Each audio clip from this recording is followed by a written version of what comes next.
न था कुछ तो खुदा था, कुछ न होता तो खुदा होता, डबोया मुझको होने ने, न होता मैं तो क्या होता।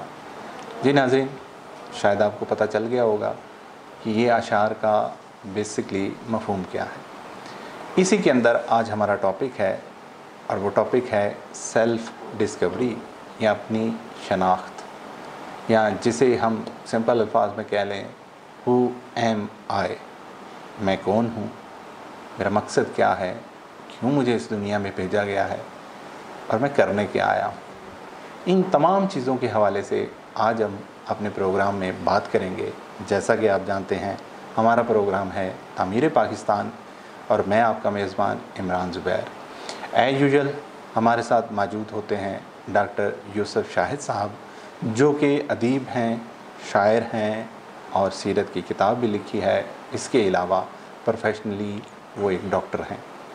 नाज़रीन, इस पर हम आज बात करेंगे, जो कि टॉपिक हमने सेलेक्ट किया है सेल्फ़ डिस्कवरी या अपनी शनाख्त। जी नाज़रीन, आइए डॉक्टर साहब से बात करते हैं। डॉक्टर साहब, आपका बहुत शुक्रिया, आपने टाइम दिया, आप अपना कीमती वक्त हमारे इस प्रोग्राम को देते हैं। डॉक्टर साहब, टॉपिक हर बंदे के अंदर इसको जानने के हवाले से कि मैं कौन हूँ, इस पर हमने रखा है।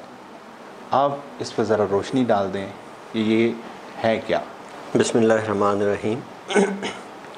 प्रोग्राम का जो है वो आईएमनेस पे, अनानियत, ईगो और अपनी शनाख्त, अपनी तलाश, ये हमारा। तो इसका मैं आगाज़ जो है वो कुरान शरीफ की एक आयत से करना चाहता हूँ। और वो आयत जो है, अल्लामा इकबाल फरमाते हैं कि मैंने अपने खुदी के फ़लसफ़े की बुनियाद इस आयत पे रखी। अच्छा। सूरह हशर की आयत है कि वला तकूनु कल्लज़ीना नसुल्लाह फ़अनसाहुम अनफुसहुम, कि उन लोगों की तरह ना हो जाना जिन्होंने खुदा को भुला दिया और खुदा ने उनको उनकी जानों से, उनके अपने आप से या उनके इन्फास से गाफिल कर दिया। सही। अब यहाँ आयत में एक समझने वाली बात है कि जब कोई अल्लाह को भुलाता है तो अल्लाह उसकी सज़ा क्या दे रहा है। वो ये है कि उन लोगों को अल्लाह पाक उनके अपने आप से गाफिल कर देता है। सही। अब ये अपने आप से गफलत इतनी बड़ी क्यों बात है कि जो अल्लाह पाक ने इसके बाद के साथ उससे कॉम्प्लीमेंट्री कर दिया कि तुम उन लोगों में से ना हो जाना कि जिन्होंने अल्लाह को भुलाया तो अल्लाह ने उनको जानों से गाफिल कर दिया। सही। तो ये हम इंशाअल्लाह इस प्रोग्राम में भी देखेंगे कि ये असल में आयमनेस हमारी जो है वो कहाँ हमें लेके जाती है, और अपनी आयमनेस से ना वाकिफ़ होना वो कितनी बड़ी सज़ा है, वो इंशाअल्लाह हम डिस्कस करेंगे।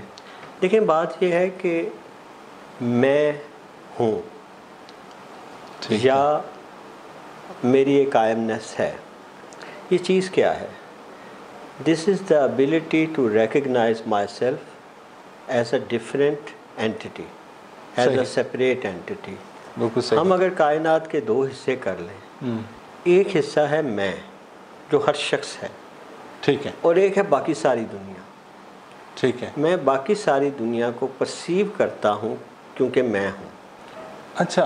और मेरी बाकी सारी दुनिया से जो ताल्लुक़ है वो बिला वास्ता है, लेकिन अपनी ज़ात के मुतल्लिक मेरा एक वो बाकी दुनिया से बिल वास्ता रिलेशन है, और ये बिला वास्ता है, एक डायरेक्ट है, एक अवेयरनेस है कि मैं मौजूद हूँ। सही। अब इसके लिए क्या हम देखें, कुछ कॉम्प्लीमेंट इससे अज्जा है। इस बात को महसूस करने के लिए कि मैं हूँ, मेरा ज़हीन होना, इंटेलिजेंट होना ज़रूरी है, या किसी भी चीज़ का। अगर वो इंटेलिजेंट है तभी वो महसूस करेगी ना, अगर उसमें इंटेलिजेंस ही नहीं है तो वो तो महसूस ही नहीं कर सकती। दूसरा, फिर किसी न किसी शक्ल में ज़िंदगी का होना उसके साथ, अलाइव चीज़ ही अपने आप को महसूस करेगी ना, वो है।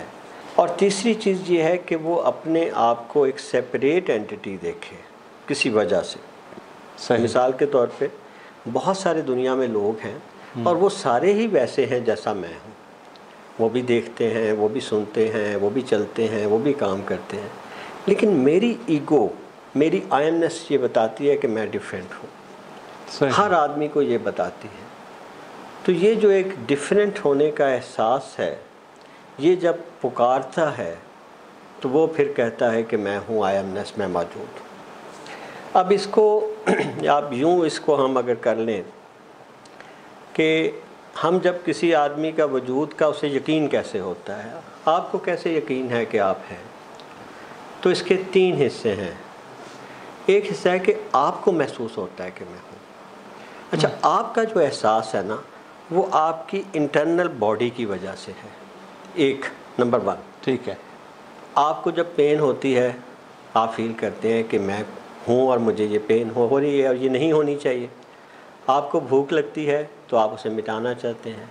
आपको प्यास लगती है, आपके अंदर डिज़ायर्स, ख्वाहिशें पैदा होती हैं। ये सारा जो एक पैकेज है, ये आपको बायोलॉजिकल एहसास दिलाता है कि मैं मौजूद हूँ। अच्छा, ठीक है ना? ठीक है। तो एक तो है कि आप अपने जहन में इसे कहते हैं का type of internal feeling, I am there.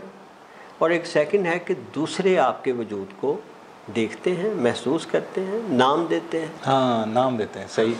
अब जब आपको दूसरे देखते हैं, फ़र्ज़ करें आप ऐसे एक जगह पे हों जहां आप समझते हैं कि मैं हूं, लेकिन हर गुज़रने वाला आपके पास से गुज़र रहा है, आप उसे बुलाते हैं, वो आपकी तरफ तवज्जो नहीं देता, तो आपको ये एहसास होना शुरू हो जाएगा मैं यहाँ हूँ भी कि नहीं हूँ। हाँ, मैं जिंदा हूँ कि नहीं। हाँ, यानी आपकी जो गवाही है वो दूसरे वो लोगों ने दी। ठीक तो जो सेकंड मेरा है ना, हाँ, इस बात का सबूत, तो ये तो वो हमारे 2 बायोलॉजिकल या आप कह लें कि सोशल कम्प्लीमेंट है।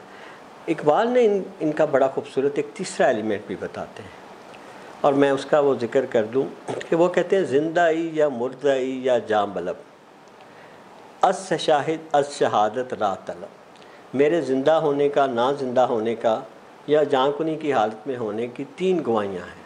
हाँ। पहली गवाही क्या है? शाहिद अव्वल शूर ख्वीश्तन और ख्वीश रा दीदन बनूर ख्वीश्तन। एक है अपने आप को अपनी नज़र से देखना, वही जो हमने पहला स्टेप किया है। दूसरा है शाहिद साने शऊर दीगरी और ख्वीश रा दीदन बनूर दीगरी। अब आप अपने वजूद को, सेकंड ये है कि दूसरों के नज़र से देखते हैं कि दूसरे आपको महसूस करते हैं। और तीसरा बड़ा लतीफ़ और कमाल का नुक्ता है कि शाहिद सालिस शऊर ज़ात हक़ ख्वीश रा दीदन बनूर ज़ात हक़। और वो कहते हैं कि असल इंसान वो है जब खुदा के नूर से उसको यकीन आ जाए कि मैं हूँ, जब उसके वजूद की गवाही खुदा दे दे कि हाँ जो तुम्हारी एग्जिस्टेंस है अब इस काबिल है, तुम इस लेवल पे हो कि तुम तवज्जो कायनात की ले सको मसलन। अच्छा, इसमें ये होता है कि अल्लामा इकबाल एक बात कहते हैं कि इंसान दुनिया में जब आता है तो उसका पहला हिस्सा ये होता है कि वो माँ के पेट से बाहर निकला। सही। इसको वो कहते हैं, और उनका बड़ा एक वो मशहूर इसमें है शेर भी, ज़ाद ने तिफलस्त शिकस्त अशकमस्त, ज़ाद ने तिफलस्त शिकस्ते अशकमस्त, के बच्चे का पैदा होना ये है कि माँ के पेट को चीर। हाँ। और ज़ाद ने मर्दस्त शिकस्ते आलमस्त, और मर्द का पैदा होना या इंसान का पैदा होना ये है कि वो कायनात दुनिया को चीर के उसमें से निकल आए। ठीक है। तो हम इन सेंसेस के लिए जो बाहर की चीज़ें परसीव करते हैं वो जाके हमारे दिमाग में चली जाती हैं, और वहाँ से हमारा माइंड कॉन्शियसनेस शोर। इसमें 2 बातें समझ लीजिए कि हमें ब्रेन और माइंड को या कॉन्शियसनेस को अलहदा रखना होगा। ठीक है, ठीक है। माइंड और कॉन्शियसनेस तकरीबन मिलता जुलता साइकोलॉजिकल टर्म्स है। ब्रेन वो एनाटॉमिकल या देखने वाली चीज़ है जो हम हर जानवर की खोपड़ी के अंदर एक मौजूद है, फिजिकल एग्जिस्टेंस, फिजिकल एग्जिस्टेंस है। जबकि शऊर, कॉन्शियसनेस, ये वो चीज़ है जिसे आप हाँ टच नहीं कर सकते। इट्स लाइक अ सॉफ्टवेयर, ठीक है, इट्स नॉट अ हार्डवेयर। ठीक है। अच्छा, लेकिन अब ये है कि सवाल ये उठता है कि अगर मेरा शऊर मेरे जहन की वजह से है, जहन के डिफरेंट पार्ट्स हैं, सेरेब्रल कॉर्टेक्स है, सेरेबेलम है, डिफरेंट इसमें और चीज़ें आ जाती हैं, क्या ये उसने दिया? बज़ाहिर तो ये लगता है कि हमारे जहन जो चीज़ें, देखें ना, शऊर कहते हैं या कॉन्शियसनेस कहते हैं, 2 चीज़ों से मिलकर बनती है। एक अवेयरनेस, मैं अपने हालात से, इसकी चीज़ों से अवेयर हूँ, मैं अपनी ज़ात से अवेयर हूँ, और इसका जो रिलेशन है सेंस परसेप्शन से। और दूसरी चीज़ है मेमोरीज़। जैसे जैसे आप बड़े होते हैं तो ये memories are like data which are being fed to the computer. The more the data the more the accuracy. तो हमारे अंदर जो हमारी मेमोरीज़ हैं वो डाटा के तौर पे है, जिसे एक्सपीरियंस भी कह लें। एक्सपीरियंस कह लें। तो ये दोनों चीज़ों को जब इकट्ठा करते हैं तो कॉन्शियसनेस बन जाती है। ठीक। लेकिन सवाल ये पैदा होता है कि क्या मुझे अपनी आईएमनेस कॉन्शियसनेस के अंदर मिलेगी? अब इसका सवाल ये है कि आम तौर पे बज़ाहिर ये लगता है कि ब्रेन काम करता है और शऊर उसके मुताबिक है, नर्व जाती है। डॉक्टर साहब, यहाँ एक पॉइंट आता है कि आपने जैसे बात की माइंड के हवाले से, उसमें कॉन्शियसनेस, फिर उसमें मेमोरीज़, और उसके अलावा जो गिरदोनमा की हम चीज़ें देखते हैं, ये सारी चीज़ें। लेकिन दो एलिमेंट और भी हैं, एक मेरी फिज़िक है और एक मेरी सोल है जी। ठीक है। अगर हम इन तीनों को इकट्ठा करें, मिंगल अप करते हैं, तो बेसिकली इनमें से कौन सा ऐसा हिस्सा बनता है जो मेरी आयमनेस को जाहिर करता है? जी, ये जो बड़ी इंपॉर्टेंट बात है, देखिए होता यह है कि मेरी आयमनेस, आपको मैं थोड़ा सा इसका एक वर्ड यूज़ कर रहा हूँ, इट सीम्स टू बी कि मेरी ये इंट्यूटिव अवेयरनेस है। जैसे मुझे वजदानी तौर पे पता है कि मैं मौजूद हूँ। एक हमने बायोलॉजिकल देखा कि जब भूख लगती है, प्यास लगती है, हमें अपने वजूद का एहसास होता है। लेकिन एक है कि अगर ये चीज़ें ना भी हों, आप पूरे भी सेटिस्फाइड हों, आपको भूख भी नहीं लगी, आप बड़े आराम से बैठे हुए हैं, यानी आप कह लें कि वो बेफिक्री का आलम जिसमें किसी चीज़ का कुछ कमी नहीं, तब भी अवेयरनेस तो आपको अपनी मौजूद है कि मैं अवेयर हूँ। तो इसको मैं वर्ड कह रहा हूँ इंट्यूटिव अवेयरनेस। अच्छा। कि ये जैसे मेरी रूह के अंदर शामिल है कि मुझे पता है कि मैं हूँ। अब आप देख लें कि एक बर्तन बनाया जाता है तो बर्तन को ये सोच के बनाया जाता है कि इससे काम क्या लेना है। अच्छा। ये नहीं होता कि बर्तन कहीं बग़ैर ज़रूरत के बन गया। जब आपने गिलास बनाना है तो आपको पता है मैंने इसमें पानी डालना है, ठीक है। जग का पता है, आपको पता है जब मैंने एक हंडिया बनानी है तो ये मिट्टी से बननी है और इसका पर्पस क्या है, उसकी शेप वैसे बनती है। नहीं, ये तो बनाने वाले को पता है ना कि उसने क्या बनाना है और उसका मकसद क्या है। वो अपने मकसद की खातिर अपनी चीज़ें क्रिएट कर रहा है। देखिए मतलब जिसे हम गॉड कह रहे हैं, वो हमने वहाँ पहुँचना है ना अभी, क्योंकि हम जा रहे हैं रैशनली बिट बाय बिट। तो हम देखते हैं वहाँ पहुँचते हैं कि नहीं, क्योंकि ला इलाहा इल्लल्लाह, ला भी है नहीं भी, और ये साइंटिफिक ताल्लुक तो यही होता है ना कि आप कंक्लूजन पे जंप ना करें। देखिए हमारा, मैंने कहा था कि जैसे फिर एक बॉडी है, दरअसल अगर मैं थोड़ा सा पीछे से फिर जोड़ लूँ कॉन्शियसनेस, ब्रेन, ये वही बात है। देखिए ब्रेन एक स्ट्रक्चरल पार्ट है और उसके अंदर कॉन्शियसनेस एक ऐसा हिस्सा है जिसको हम टच नहीं कर सकते। ठीक है। अब लेकिन ये समझा जाता है कि क्योंकि ब्रेन ने कॉन्शियसनेस को पैदा कर दिया, जब ब्रेन बन गया उसके अंदर मेमोरीज आनी शुरू हो गई, हमें अपनी ज़ात का एहसास हुआ, तो मेरा शऊर मेरे ब्रेन से है। लेकिन ऐसा नहीं है। देखिए शऊर पहले पैदा हुआ कि ब्रेन। एक बच्चा जब माँ की उसकी आप कह लें कि उसमें उसकी पैदाइश का आगाज़ होता है, वो 2 सेल होते हैं और उन 2 सेल्स के अंदर कहीं ब्रेन नहीं है। ठीक है। वो जाइगोट बनता है, ओवोल्यूशन होती है। ठीक है। जाइगोट से आगे वो सेल्स उसके डिवाइड होते हैं और फिर एक जगह पे जाके वो सेल डिफरेंशिएट होकर डिफरेंट ऑर्गन्स में बनते हैं। अभी दिमाग तो बना ही नहीं। ठीक है। अब वो जो जाइगोट से आगे का प्रोसेस है वो माँ का ब्रेन भी कंट्रोल नहीं कर रहा। सही। ठीक है ना। उसे फिर कॉन्शियसनेस कहाँ से आई कि मैंने जो पहले 4 या 5 अपने सेल्स बनाने हैं वो मैंने मियोसिस से बनाने हैं, उसके बाद मैंने माइटोसिस पे चले जाना है। सही। उसको किसने कहा और फिर उसे कैसे पता चला कि फॉर एग्जांपल कि जब मेरी तादाद 10,000 हो जाएगी सेल्स की, अब मैंने और नंबर नहीं बढ़ाना बल्कि अपने एक पार्ट को कहना है कि तुम मीज़ोडर्म बनाओ, तुम एक्टोडर्म बनाओ, तुम एंडोडर्म बनाओ, और फिर मैं कहूँगा अब ये 3 हिस्से के सेल्स अलहदा हो गए। और फिर वो जब डिवाइड होते जाते हैं तो अचानक पता चलता है कि जनाब अब आपने स्किन और मसल्स बनाने हैं, तुमने बोन बनानी है, तुमने ब्लड, तुमने ब्रेन। तो ब्रेन तो बाद में बनना शुरू हुआ, लेकिन ब्रेन से पहले ये सारी कॉन्शियसनेस, ये सारा कुछ उन सेल्स में कहाँ से आया जिसने ब्रेन को बनाया? ब्रेन तो खुद इंटेलिजेंस, एक रिएक्शन का रिजल्ट है। हाँ। तो अगर ब्रेन कॉन्शियसनेस, तो उसको पैदा किसने किया? अब अगर हम इसे थोड़ा सा डीप जाएं तो जो एक साइंस स्टूडेंट है वो कहेगा जी वो क्रोमोसोम, उसके अंदर जो डीएनए है उसके अंदर ये सारा मैसेज था। जब वो मैसेज डिफॉल्ट हुआ तो ब्रेन बन गया, तो इंसान बन गया, सेल्स डिवाइड हुए, बाजू बन गए, आंखें, ब्रेन, सब कुछ बन गया। यही मैं ले जाना चाहता हूँ कि मैंने कहा था कि जब हंडिया बनाई जाती है, जब गिलास बनाया जाता है, तो ये सोच के बनाया जाता है उसमें डालना क्या है। जब डीएनए बनाया गया, डीएनए एक बर्तन है जैसे ब्रेन एक बर्तन है ना, इसके अंदर माइंड रखना था, इसके अंदर अल्लाह ने कॉन्शियसनेस रखनी थी। तो इसको ऐसा डेवलप किया कि कॉन्शियसनेस इसके अंदर आकर सेंस परसेप्शन, एनालिसिस, रिस्पॉन्ड सारा कुछ करे। डीएनए भी एक स्ट्रक्चर है, एक बर्तन है जिसके अंदर एक मैसेज दिया गया। मैसेज जो होता है, देखें किताब जो है ना, उसके अंदर स्याही सारी भरने से वो किताब नहीं बनती। अच्छा। जब तक एक माइंड बैठ के ये नहीं सोचता कि अलिफ यूँ लिखना है, लाम यूँ लिखना है, मीम यूँ लिखना है, तो फिर वो एक मैसेज बनता है। बगैर इंटेलिजेंट माइंड के मैसेज वजूद में आ ही नहीं सकता। क्रोमोसोम की जो स्ट्रक्चर न्यूक्लियोटाइड्स हैं, वो तो एक बर्तन है। इस बर्तन में पैगाम है, इसका अंदर जो इसकी आप कह लें कि इसके अंदर जो दूध है, जो इसमें हमने भरा है, वो पैगाम कहाँ से आया? वो उस वक्त मौजूद था जब दो सेल्स माँ बाप से इकट्ठे हुए। ठीक है। लेकिन वो बाप ने इंटेलिजेंटली नहीं दिया, वो बाप के अंदर से उसके बाप से आया।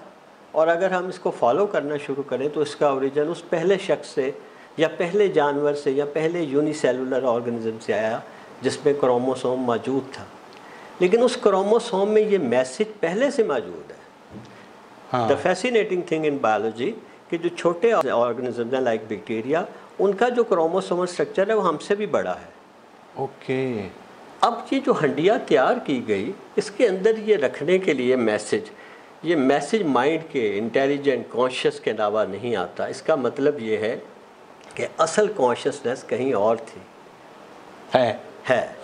और उस कॉन्शियसनेस ने जब ये बिस्टो किया, हमें देना चाहा कि थोड़ी सी तुम ले लो, तो उसने इसके लिए मुख्तलिफ़ रास्ते बनाए, मुख्तलिफ़ तरीक़े बनाए। फिर उसके लिए वो एक बॉडी स्ट्रक्चर हुआ, और वो जब बॉडी स्ट्रक्चर तैयार हुआ उसमें एक ब्रेन रखा गया, उसके साथ एक दिल बना जिसका काम ये था कि वो जब पंप करेगा तो ब्लड जो है वो ब्रेन को जाएगा, और ब्लड के साथ क्या जाएगा, न्यूट्रिशन जाएंगी, ऑक्सीजन जाएगा जो इसको ज़िंदा रखेगा, सही, जिसकी एक्टिविटी करेगा। उसके साथ किडनीज रखे जो इसके वेस्ट प्रोडक्ट्स निकालेगा, उसके साथ आपका लिवर का फंक्शन। ये सारा कुछ एक बनाने वाले ने बहुत सोच के बनाया है। लिहाजा हमारा जो कॉन्शियसनेस है वो हमारा ब्रेन का नहीं रिज़ल्ट, बल्कि ब्रेन जो है वो कॉन्शियसनेस का नतीजा है। अच्छा डॉक्टर साहब, आपकी बात से तो मुझे ये समझ आई है कि जो तख्लीक करने वाली हस्ती है, जिसे हम खुदा कहते हैं, बेसिकली उसने अपनी कुछ चीज़ें हमें वदीयत की हैं, इंसान के अंदर रख दी हैं। कुछ खूबियाँ, कुछ सिफ़ात हमारे अंदर आ गई। आया उस जैसा फिर रिस्पॉन्स होना चाहिए इस इंसान का? अगर ऐसा नहीं है, क्योंकि कई ऐसे एलिमेंट हैं जो खुदाइयत की तरफ नहीं, उससे शैतानियत की तरफ ले जाती, तो फिर वो चीज़ें कहाँ से अडॉप्ट होती हैं? अच्छा, ये प्रोग्राम क्योंकि मैंने कहा था ना, it's a mixture of philosophical science and तसव्वुफ एंड रिलीजन, तो ये उस तरफ ही अब आपका चला गया। देखिए, बात ये है कि अभी हम कह रहे हैं कि ये सारा कुछ एक तरफ एक पूरा गेम तैयार हुई है, एक पूरा यूनिवर्स तैयार हुई है, और उस यूनिवर्स की हदें जो हैं वो हमारी इमेजिनेशन से बड़ी हैं। अभी तक हमें समझ नहीं आ रही कि इतनी बड़ी यूनिवर्स जो है ये हमें कहाँ कहाँ काम आएगी, हम तो उस तक पहुँच नहीं पा रहे ना। दूसरी चीज़, एक हमारा जिस्म जो बहुत फैसिनेट है, एक ऐसी फैक्ट्री जिसका छोटे से छोटा सेल भी एक फैक्ट्री की तरह, फिर एक बहुत एक मरबूत निज़ाम की तरह काम कर रहा है। ये सारा कुछ करने का मकसद अभी हमने कहा कि एक पैगाम था जो लेके आए।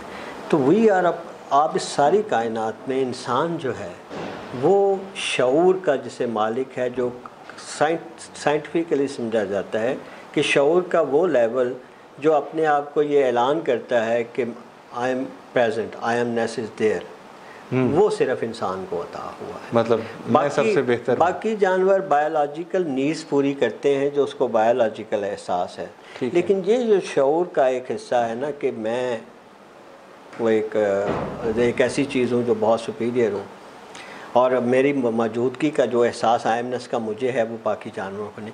इट मीन्स कि ये, इसमें तो कोई शक नहीं ना कि इंसान इवन साइंटिफिकली बायोलॉजिकली एवोल्यूशन अगर हुई है, वैसे तो अब रिसेंट मैं जो पढ़ रहा हूँ अब तो एवोल्यूशन के भी वो टुकड़े टुकड़े हो गए कि एवोल्यूशन शायद वो प्रोसेस नहीं हुआ जो चार्ल्स डार्विन या लिमार्क कहते थे। लेकिन बहरहाल इंसान उसके ऊपर है, टॉप ऑफ द जो है ना बायोलॉजिकल अगर शाहकार है तो लक़द ख़लक़नल इंसान फ़ी अहसनी तक़वीम, वो उसका सबूत सारी दुनिया मानती है कि इंसान बेहतरीन फॉर्म में। अब ये जो बेहतरीन प्लेयर्स पैदा किया गया है, इसको किस लिए पैदा किया?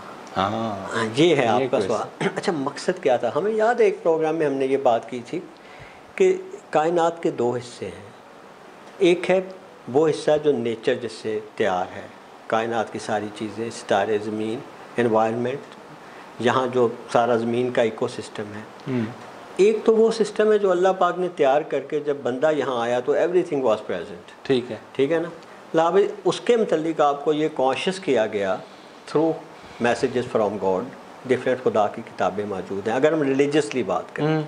और अगर रिलीजियसली ना करें तो साइंटिफिकली हमें पता है कि इकोसिस्टम नहीं ख़राब करना, क्योंकि हर चीज़ एक दूसरे के साथ यूँ जुड़ी हुई है कि अगर एक चेन हम ख़राब करते हैं तो उसके बदले में पूरा इकोसिस्टम अफेक्ट होता है। और हमें तो ये पता है आज जहाँ पहुँचे हैं। एक तो इंसान का अपने एनवायरनमेंट से ये ताल्लुक़ है कि इसका बैलेंस ख़राब ना करो। मैं जो अक्सर सूरह अर्रहमान का वो हवाला देता हूँ कि अल्लाह तग़ौफ़िल मीज़ान वक़ीमुल वज़्न बिल क़िस्ति वला तुक़सिरुल मीज़ान, ये जो अल्लाह ने एक मीज़ान, एक हर चीज़ एक उसको इक्वल रखी है, इसको ख़राब ना करो। अब दूसरी तरफ इस पे है एक इंसान जब यहाँ आया तो फिर उसने एक मुआशरा यहाँ बनना शुरू हो गया, एक सोसाइटी बननी शुरू। ठीक है। अच्छा, ये वो चीज़ थी जब हज़रत आदम से कहा गया कि भी आपने, या जो मिसाली एक आदम बना कि मैं एक अमानत देना चाहता हूँ, कौन उठाएगा? तो वो ज़मीन आसमान, इंसान ने कहा कि अल्लाह मैं उठाता हूँ। अब वो क्या था कि ये जो मुआशरा मैं यहाँ बना रहा हूँ इसकी ज़िम्मेदारी तो कौन लेगा? अच्छा, तो दो हिस्से हो गए जो इलामा इकबाल फरमाते हैं ना, तकदीर के पाबंद नबातात व जमादात, और मोमन क्या है कि वो फ़कत अहकाम इलाही का है पाबंद। अब यहाँ से फ़र्क आ गया कि जो बाकी जबातात हैं यूनिवर्स है, ये सारी की सारी बाउंड है खुदा के हुक्म पे।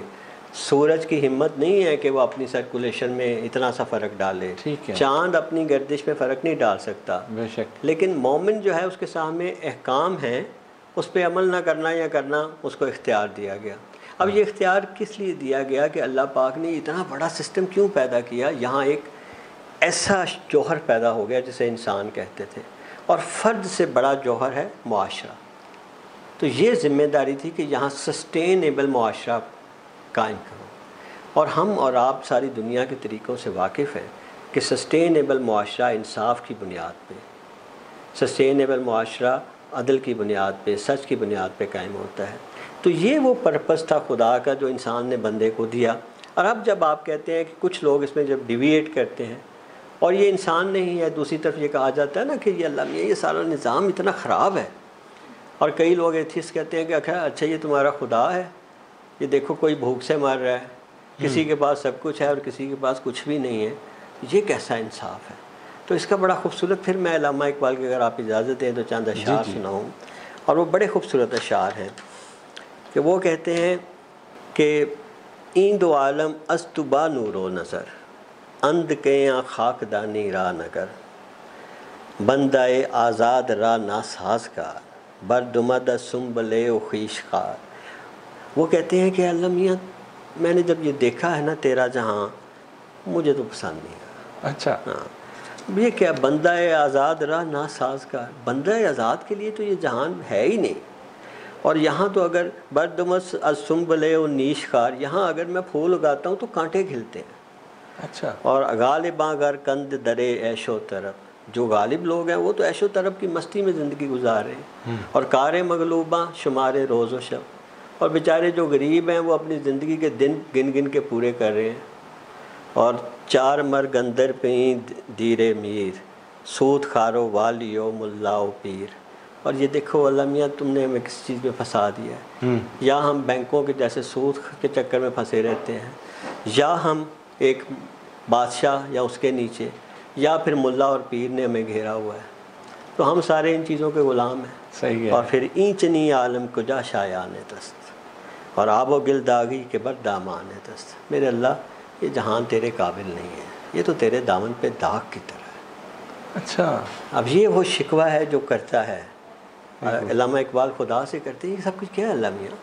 और आगे से जवाब क्या आता है कि तुम्हारा काम ये था, ये तो मैंने जिम्मेदारी तुम पे डाली थी, ये अच्छा नहीं है ना, ये सब कुछ मिटा दो, बर्बाद कर दो, इस निज़ाम को हटा दो, ये जो स्टेटस को चल रहा है सबको तोड़ दो, नई दुनिया पैदा करो और मुझसे मेरे जमाल में से हिस्सा लो। बड़ा खूबसूरत फिर उनका शेर है और वो मैं उसको मेरा समझता हूँ कि चीस्त बूदन दानी है मरते नची, क्या आदमी है बता कि ये क्या है ज़िंदगी, अस जमाल ज़ात हक बर्दन नसीब, मेरे जमाल से अपना हिस्सा ले। और अल्लाह का जमाल क्या, अल्लाह कहता है तख्लीक, चीज़ें ये दुनिया ये जहान मिटा, अपना जहान नया बना, मैंने इसीलिए तुझे भेजा था। फिर वो कहते हैं हर के उरा कुव्वत तख्लीक नीस्त, जिसके अंदर ये कुव्वत तख्लीक नहीं है, पेश माजुस काफर व जंदीक नीस्त, वो हमारे नज़दीक ऐसे है जैसे काफर है या जंदीक। अच्छा। जिसने मेरे अंदर से ये खूबी नहीं ली, मुआशरे को ठीक करने की ज़िम्मेदारी नहीं लेता और वो उठ खड़ा नहीं होता और वो ये कहता है कि मैं ये दुनिया मिटा के नई दुनिया ले आऊँगा, ये तख्लीक करने की मेरी सलाहियत मैं अपने मोमिन को देता हूँ। ये है इकबाल। अब यहाँ से ये देखें पर्पस क्या है, मुआशरा। नहीं डॉक्टर साहब, यही मेरे जहन में एक क्वेश्चन आ गया कि वो कौन सी दुनिया ऐसी क्रिएट करनी है जिसमें ये सारा इकोसिस्टम आपने तबाह कर दिया, सारा कुछ इंसानों के लिए नुकसान की एक जो दहलीज है वो क्रिएट कर दी, वो नया कहाँ से एक सिस्टम आएगा? नहीं, एक चीज़ है, अगर देखें अभी तो हम एक प्रोसेस से गुज़र रहे हैं, एक खेल से गुज़र रहे हैं, ठीक है। और हमने देखा कि जब हम नेचर के ख़िलाफ़ गए, हाँ, तो नेचर ने रिटेलिएट करना शुरू कर दिया, कोरोना आना शुरू हो गया, ज़लज़ले आने शुरू हो गए। इंसान ने इससे पहले भी बहुत सारे ब्लैक प्लेग के नाम से डिजीज़ है, इंसानियत बुरी तरह से मरती रही है, डायरेक्ट अजाब भी आए हैं, लेकिन मुसीबत ये है कि हम बड़ी जल्दी भूल जाते हैं और दोबारा से उन्हीं कामों में पड़ जाते हैं। अब वो कौन सा मैसेज मौजूद कैसे है, खुदा ने किताबें भेजी हैं आपके पास, ये करो ना करो, अमर बिल मारूफ नही अनिल मुनकर, ये करना है, ये बहुत इम्पोर्टेंट है। देखिए मैसेजेस क्या होते हैं, डू एंड डोंट डू, उस पर अमल करना। अब अगर ये हम उस पर अमल नहीं कर रहे, जैसे कि आपने कहा ये कौन सी दुनिया है, वही ना जो अल्लामा कह रहे हैं कि ई कुजा ई चनी आलम कुजा शायान है तस्ती, तो ऐसा इस काबिल भी नहीं है।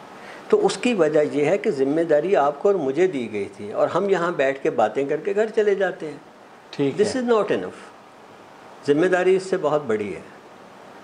हमें अपने अंदर से एक किरदार, एक ऐसा रोल मॉडल पैदा करना है जिसकी हरारत दूसरों तक जाए। हमें सिर्फ ये एक या दो लोगों का काम नहीं है, मुआशरा हमने पैदा करना। और हमें जब क़यामत के दिन पूछा जाएगा ना, उसकी बुनियाद भी यही होनी है कि एक ज़िम्मेदारी तुम लेके गए थे। जब आपसे पूछा जाएगा तुमने नमाज़ें नहीं क्यों पढ़ी, किस बड़े सवाल की तरफ इशारा है कि तुम इस काबिल अपने आप को क्यों नहीं किया कि तुम एक शख्स की तरह खड़े हो जाओ और कहो कि मैं इस मुआशरे को ठीक करने निकल रहा हूँ। मुआशरा ठीक हो ना हो, आप तो निकलें, आप अपना हक़ तो अदा करें। तो ये वो पर्पज़ है मेरी आयमनेस से जुड़ा हुआ। अब आपको ज़रा इसको समझ लीजिएगा, मेरा पर्पज़ मेरी फ़िज़िकैलिटी नहीं डिफ़ाइन कर रही। इमरान ज़ुबैर यहाँ एक एंकर है, घर में एक बेटा होगा, किसी और जगह पे उसका रोल मुख्तलिफ हो जाएगा। तो आप मुख्तलिफ रोल में बट के अपने आप को डिफ़ाइन नहीं कर सकते। मैं एक डॉक्टर हूँ, लेकिन इस वक्त जो मैं बातें कर रहा हूँ वो कोई डेंटिस्ट्री की या कोई मेडिकल की बातें तो नहीं ज़्यादा कर रहे। मेरा प्रोफेशन मुझे एक आइडेंटिटी देता है और ये है वो दूसरी गवाही जो लोगों से मिलती है। लेकिन मैं अगर अपना प्रोफेशन चेंज कर लूँ, इमरान खान खिलाड़ी था, उसने वो बदल के पहले उसने चैरिटी का काम शुरू कर दिया, वो सियासतदान बन गया, तो क्या वो इमरान खान नहीं रहा? नहीं, there is a eternal element there. Imran वही था, उसने प्रोफेशन बदल लिया। इसका मतलब है प्रोफेशन बदलने से आपकी आइडेंटिटी जो असल है ना, जो आयमनेस है, वो नहीं बदलती। नहीं, ये तो आयमनेस फिर बिहेवियर का नाम हो गया ना। जी, now let's come to this, now come to the, you are very close, हम बहुत पास हैं इसके। अब क्या होता है कि मेरी आयमनेस किस तरह से जुड़ी हुई है उस पर्पज़ के साथ जिसके लिए मुझे दुनिया में भेजा था। ठीक है। अगर मैं उस पर्पस को पहचान के उसके लिए काम करूँगा तो मेरा बिहेवियर तो वो होगा जो उस पर्पस के साथ जुड़ा है। ठीक है। देखें, हम में से हमारी पहली नस्लें सारी मर गई। आपने अतरुल गाजी को तो नहीं देखा, आपने सुल्तान सलाहुद्दीन अय्यूब को भी नहीं देखा, ठीक है, और आपने महमूद गज़नवी को भी नहीं देखा, हाँ, अल्लामा इकबाल को भी नहीं देखा। ठीक है। लेकिन आप जब इन सब के नाम लेते हैं आपके सामने कुछ खाके आते हैं। अच्छा, ये खाके क्या हैं? ये उन लोगों के अमाल। जब आप अल्लामा का नाम लेते हैं ना, तो अल्लामा ने जो काम किए थे, अफ़ाल किए थे, जो अमाल किए थे, अब वो अमाल उसको डिफ़ाइन कर रहे हैं। अच्छा, ये तो किरदार जो आप बता रहे हैं, किरदार नहीं है ये शख्सियात हाँ, बेसिकली हम तो इनको ही डिफ़ाइन कर रहे हैं ना, हाँ। उनके पॉइंट्स के हवाले से। ये चीज़ें मुझे कहाँ से पता चली? मुझे एक हिस्ट्री के बंदे ने वो चीज़ें लिखी हैं, उसने एक कोई भी सेलिब्रिटी है उसको अच्छे अंदाज से डिस्क्राइब कर दिया। नहीं, ज़रा सा देख लें, क्योंकि वो दौर गुजर के आप इसको इतना इजी ले रहे हैं। It's not like that. जिस बंदे का जिस मिशन के साथ अटैचमेंट होता है ना, वो अपना ऐलान करता है मैं इस मिशन के साथ हूँ। देखें, आप मुझे जानते हैं ना बज़ाहिर, क्या मेरी शक्ल आपको अच्छी लगती है? जब मैं उठ के चला जाता हूँ तो आप क्या मेरा नाक और आँखों को डिस्कस करते हैं? आप मेरे एटीट्यूड, मेरे बिहेवियर, मेरे अफ़ाल, मेरे अमाल को डिस्कस करते हैं। जब आप घर बैठ के मेरा खाका बनाते हैं तो आप कहते हैं कि ये शख्स एक, या तो अच्छाई का आपके जहन में एक इम्प्रेशन आता है किसी के मतलब, या बुराई का आता है। ठीक है। अब ये अच्छाई और बुराई किस चीज़ के साथ जुड़ी हुई है? आपके अफ़ाल, आपके अमाल। सही, ठीक है ना। हाँ। आदमी जो है ना, वो जैसे ना आइंस्टाइन कहते थे कि मादा जो है वो इवेंट है, ये इवेंट है।